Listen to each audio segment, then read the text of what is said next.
Allez, on va appeler Elodie sur Radio Capitole. C'est de suite. Ouais. Allô? Oui. Oui, bonjour Elodie, Radio Capitole ici à l'antenne, vous nous entendez?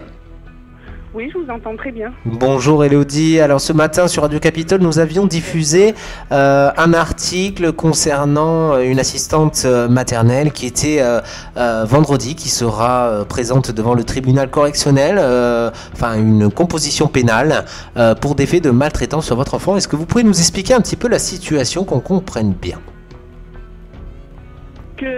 En fait, Théo, elle est appelée par le tribunal correctionnel pour des faits et gestes sur Théo.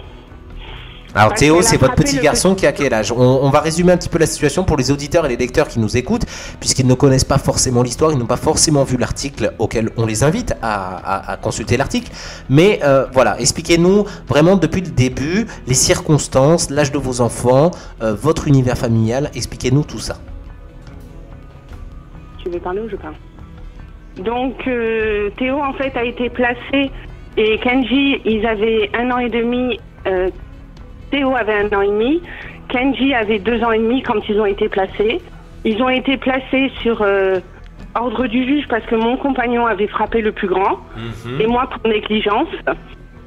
Et en fait, ce qui s'est passé, c'est qu'ils sont allés en pouponnière pendant 1 an, c'est ça, et 1 an après, au mois de juillet, ils sont partis chez la Tati, chez la fameuse Tati, parce qu'on a déménagé sur Ajaccio. Donc ils sont partis chez la fameuse Tati, donc on ne dira pas le nom.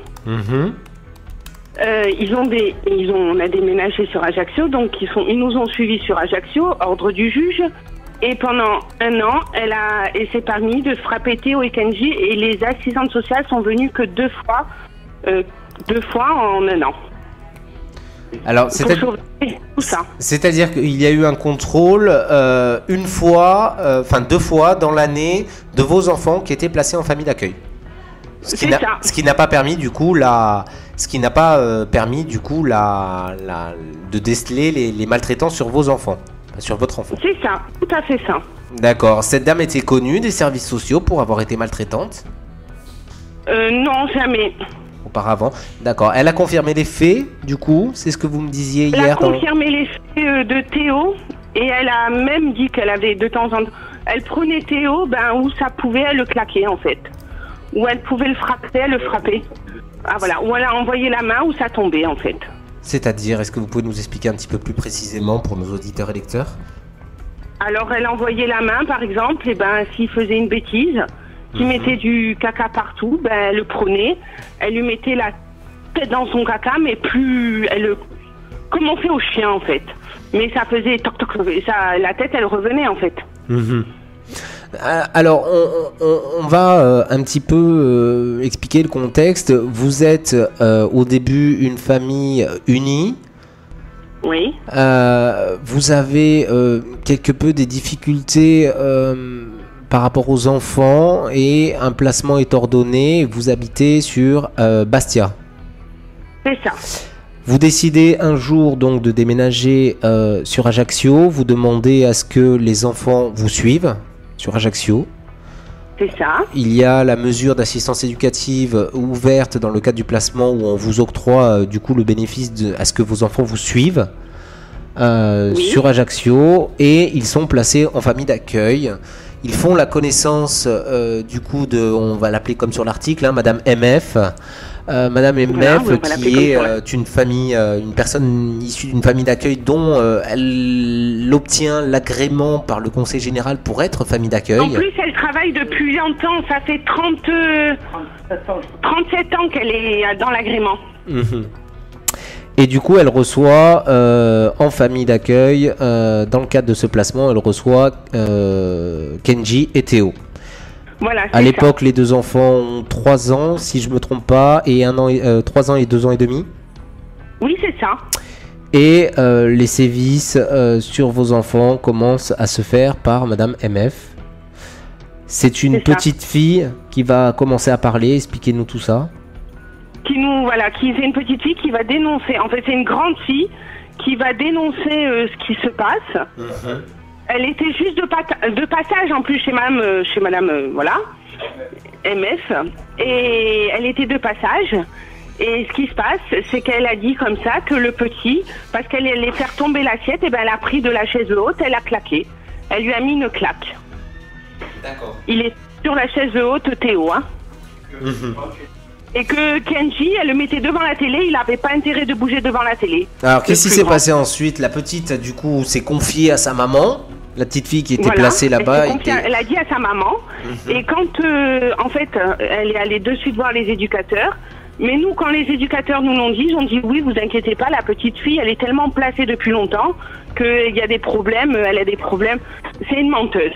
Voilà ce qu'ils nous ont dit. Donc, en quelque sorte, la petite fille a fabule totalement, c'est ça? Voilà, en gros, c'était la fille fabule complètement. Ce qui n'y était pas le cas.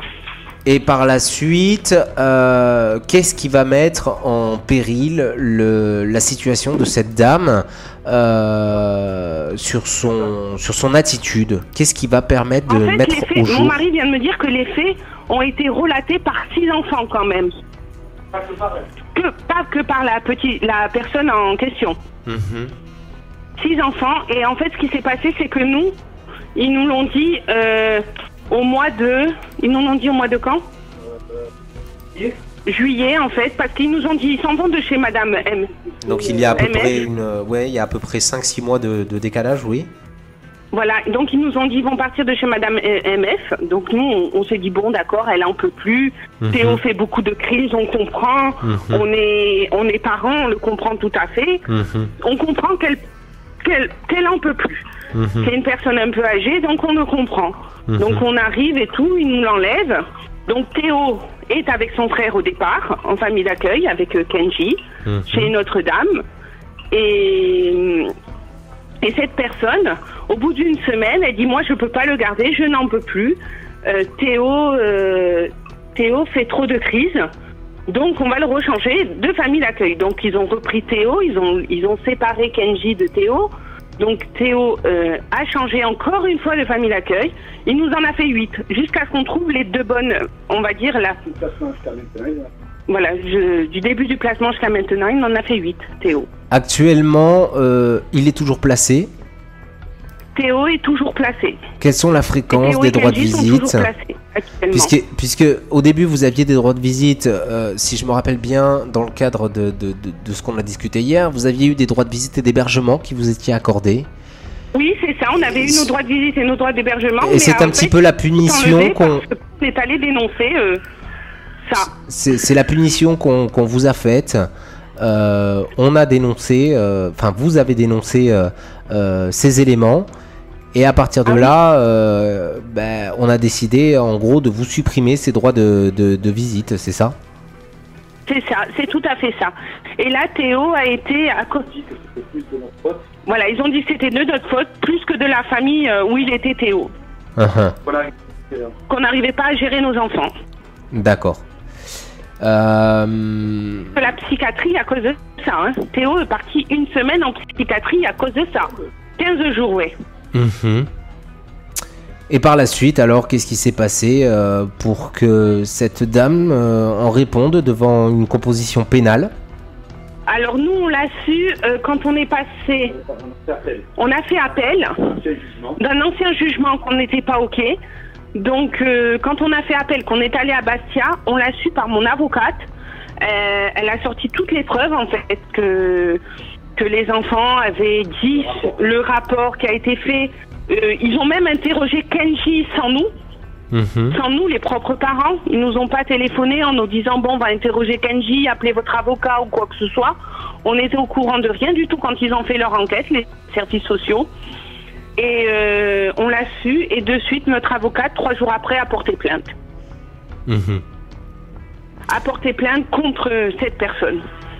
Et nous passons vendredi à 9h. Donc cette personne a été entendue à l'issue de votre plainte? Par la police. Par la police. Elle avouera les faits rapidement, en indiquant tout ce qu'elle a fait. Tout ce qu'elle a fait. Ce qui est étonnant... Et elle en a rajouté plus que l'avocate nous a pas dit. Hein. Il y a eu d'autres faits qui ont été faits qu'on ne sait pas parce que l'avocate n'a pas tout voulu nous dire. Alors ce matin, Radio Capitole, lors de la diffusion de l'article, a contacté le Conseil Général afin de savoir comment comment se fait existe, c'est-à-dire que l'assistante maternelle, la famille d'accueil, passe en composition pénale ce vendredi à Ajaccio, et pourtant, elle conserve toujours son droit de garder des enfants. Qu'est-ce que vous en pensez? Ils vous ont répondu ou pas? Non, Allô, on n'a pas eu l'occasion de rappeler la chef de service. d'accord. Donc effectivement, mais ce matin la chef de service n'était pas là, elle n'a pas pu répondre du coup à nos questions, mais ce qui est étonnant, c'est vous d'avoir votre ressenti. Comment ça se fait? Nous, notre ressenti, on ne sait pas parce qu'elle a son dernier agrément, parce que c'est un petit garçon, il paraît qu'elle a depuis des années. Elle a eu à 6 mois, il a 12 ans, donc c'est comme son fils. Donc apparemment, il lui laisse l'agrément, mais ce que je voudrais, c'est qu'on lui enlève l'agrément. Et les faits qu'elle a fait sur Théo, parce que Théo, il est perturbé. C'est un enfant maintenant qui est perturbé. Comme on disait sur l'article, c'est un enfant qui est une bombe à retardement. Est-ce qu'il est possible d'avoir le papa un petit peu en ligne sur Radio Capitole? Oui, je vous le passe, il n'y a pas de souci. Je vous remercie, c'est gentil Elodie. Allô, bonjour. Oui, bonjour, vous êtes sur Radio Capitole. Je voulais avoir votre ressenti. Est-ce que vous pourriez me donner votre prénom, s'il vous plaît? Laurent. Laurent, quel est votre ressenti par rapport à cette situation? Vous êtes un papa aimant, vous aimez énormément vos enfants. Vous aviez des craintes quant à la suite donnée à cette affaire? Des craintes, non, au contraire, parce qu'au moins justice sera faite, je pourrais dire. Parce que ces trucs-là, ça fait des mois et des mois et des mois qu'on en parle aux services sociaux, qu'on leur dit c'est peut-être à cause de ça qu'il est comme ça, c'est peut-être à cause de ça qu'il réagit comme ça. Et eux ils disent non, vous inquiétez pas, on a tout ficelé, on a tout géré, ne vous inquiétez pas, tout se passe bien, c'est à cause de vous qu'il est comme ça et tout ça. Et voilà, moi mon ressenti c'est que j'ai plus l'impression que c'est plus du question, on va dire, pour moi, hein, du financier qu'autre chose. Je pense que c'est plus Madame MF, justement. Elle n'a pas perdu son agrément, parce que vous vous rendez compte comment elle va vivre après ce pauvre dame. Voilà, quoi. Il arrive un moment où moi, personnellement, et ça je le dis, je le redis à tout le monde, j'ai mis une baffe à mon fils, je me suis pris 3 mois avec sursis. Elle, par contre, qui a frappé pendant toute une année mes 2 enfants, rien. On lui fait même pas rien. On lui dit, oh, vous inquiétez pas, vous avez 2 agréments de Théo et de Kenji, et vous en gardez un quand même. Comment vous allez vivre sinon? Alors, mon ressenti, c'est pot de terre contre pot de fer, quoi. Laurent, aujourd'hui, votre vie avec Elodie, sans vos enfants, comment ça se passe? C'est vide. C'est très très vide. On a, pour vous dire, on a une très grande maison, un très grand appartement, parce que moi j'ai 2 enfants sur le continent aussi qui viennent d'une première union. Oui, on va rappeler à nos auditeurs et à nos lecteurs que vous êtes de la Corse, du côté d'Ajaccio. C'est ça. Et mes enfants sont du Var, justement, mes 2 autres enfants. Ils viennent ici, ça aussi il a fallu des pieds et des mains pour qu'ils puissent avoir le droit de les voir. Pour vous dire, l'été dernier, je prends un exemple sur l'été dernier, mon fils est venu exprès pour voir ses frères. On fait la demande et tout. Oui, vous inquiétez pas, c'est accepté. J'appelle la maman, c'est bon, tu peux les faire venir. Ils viennent. On arrive devant à l'endroit où on voit les enfants, donc le jour de la visite. Et en gros, mon fils, par 35 degrés en plein été, on me dit non, mais votre fils n'a pas le droit de rentrer parce qu'on n'a pas eu l'accord. Donc en gros, il me demande en gros de choisir entre mon fils de 13 ans à le laisser dans la voiture en plein cagnard, on appelle ça nous dans le sud, en plein soleil, à 35 degrés, ou voir mes 2 autres enfants tranquilles à l'intérieur à la clim. Je leur ai dit non, mon choix il est vite fait, quoi. Je vais pas laisser mon grand tout seul dans la voiture comme ça, quoi. Il connaît personne ni rien, non, je peux pas.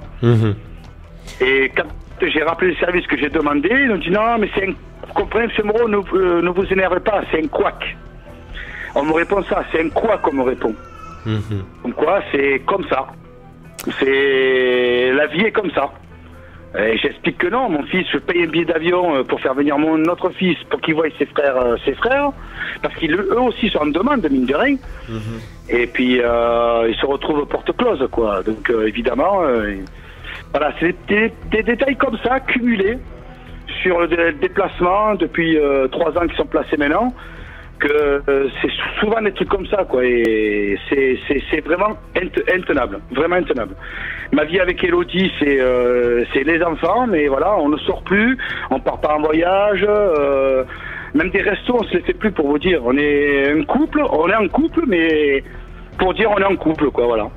On s'aime pourtant, mais on n'a plus la joie familiale, voilà.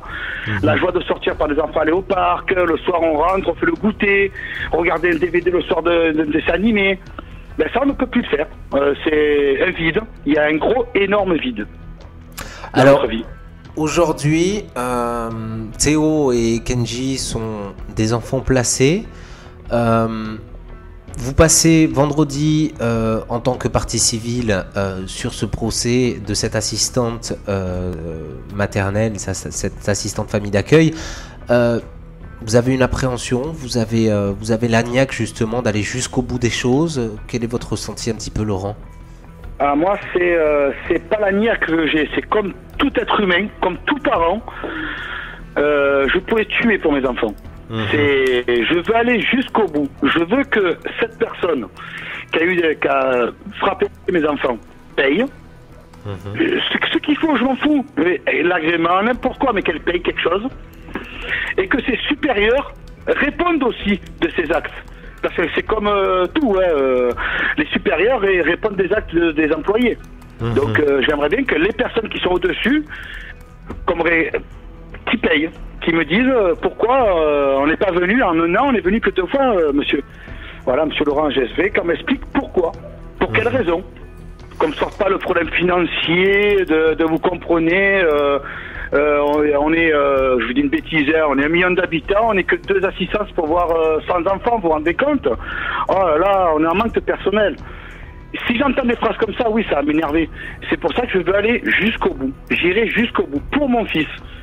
Pour mes 2 enfants, j'irai jusqu'au bout cette fois-ci. Je ne dis rien parce que j'avais pas trop de preuves. Là, maintenant que j'ai cette dame qui a avoué, je mets la machine en route. Là, ça va être, oui, je serai le procédurier. Là, vous pouvez être sûr. Votre avocate, Laurent, oui, elle est présente, elle est là avec vous pour vous défendre. Qu'est-ce qu'elle en pense de tout ça? Est-ce qu'elle a eu d'autres cas similaires? Est-ce que vous pouvez nous en dire un petit peu plus? Alors, toutes les avocates que j'ai eues avant, on va dire, c'était des petites jeunes, on va dire. J'ai rien contre ça, hein, mais je veux dire, elles faisaient leur ficelle, on va dire. C'est juste pour se faire un nom. Celle que j'ai maintenant, je peux citer son nom ou pas? Oui, oui, vous pouvez si vous le souhaitez. Alors, c'est Maître Giovanni, et elle est spécialisée dans le droit de l'enfance, en plus. Maître Giovanni Johanna, sur le barreau d'Ajaccio, spécialisée en droit de la famille et les protections de l'enfance, oui, tout à fait. Voilà. Et du coup, elle nous a proposé ce service parce qu'on cherchait un avocat qui puisse nous défendre. Parce qu'à chaque fois, on arrivait au tribunal et c'était peine perdue, quoi. Et tout volait en éclats et tout se retournait contre nous, en fait. Parce qu'on se explique, c'est pot de terre contre pot de fer, donc c'est un peu compliqué. Et là, on a trouvé cette avocate. Et l'avantage qu'on a eu, c'est qu'elle nous a remotivés, elle nous a reboostés. Et elle nous a montré qu'il ne faut pas baisser les bras. Ce qu'ils disent de vous, c'est faux. Ce qu'ils disent sur vous, monsieur et madame, c'est faux. Partez du principe que c'est eux qui ont fait des erreurs. Oui, vous êtes considéré aujourd'hui par votre avocate comme une victime à part entière. Oui. C'est ça. C'est ça. Et du coup, maintenant, elle fait jouer vraiment tout son potentiel qu'elle a en tant qu'avocate. Toutes les lois, le moindre petit truc, les moindres articles, elle les sort automatiquement au tribunal pour dire regardez ça, l'article tel. Enfin, bref, je ne sais pas les articles que j'entends parce que même moi je ne les connaissais pas. Il y a des articles qui datent de Charlemagne, de Napoléon, ce que vous voulez, là, qui sont encore en vigueur pour les enfants, pour vous dire. Et que le 3/4 des parents, même 100% des parents ne sont pas au courant. Parce que c'est des lois oubliées, on va dire. Et du coup, elle se sert de ces lois-là pour faire plier la justice, en fait. Et je pense que ça va porter ses fruits, je pense, là. Là, j'ai vraiment confiance en 100% avec cette dame, avec cette avocate. Et je pense que ça va aller très loin. Je pense. Je pense que ça va aller très loin. Eh bien, je l'espère pour vous, Laurent. Elodie, est-ce qu'il y a d'autres choses à préciser à nos auditeurs et lecteurs de Radio Capitole? Vous êtes en direct sur Radio Capitole, la page Facebook live en direct et également donc sur la web radio de Radio Capitole. S'il y a des choses à préciser, c'est le moment. Non, il n'y a plus rien, mais je vous remercie. Je remercie les éditeurs d'avoir écouté votre radio. Merci en tout cas, Elodie. Merci, Laurent. On essaiera de se contacter vendredi à l'issue du procès. Vendredi, il n'y a pas de... Vous n'hésitez pas de recontacter. Voilà, on essaiera de se recontacter. Vous pourrez nous recontacter en direct samedi lors du direct. Alors pas vendredi puisque c'est la journée internationale des droits de l'enfant, des disparitions d'enfants, pardon. Donc du coup, on rentre pas dans le même thème. Mais samedi lors du direct, vous pourrez nous contacter avec grand plaisir. On vous recevra en direct sur Radio Capitole. Merci à vous, Elodie et Laurent. Ben merci à vous surtout. À très bientôt. Au revoir.